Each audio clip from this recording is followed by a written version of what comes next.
Abu Said. He just faced the police. It's a close distance.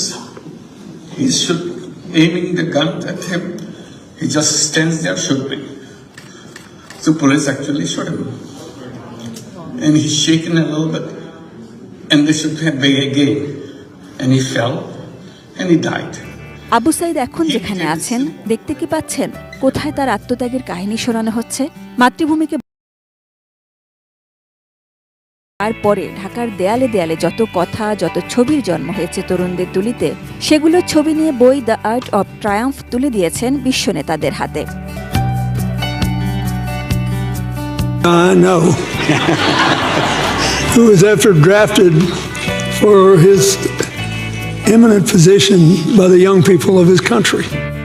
জীবনে অনেকবার যুক্তরাষ্ট্রে গেলেও ডক্টর ইউনূসের এবারের সফর একদমই ভিন্ন। বাংলাদেশে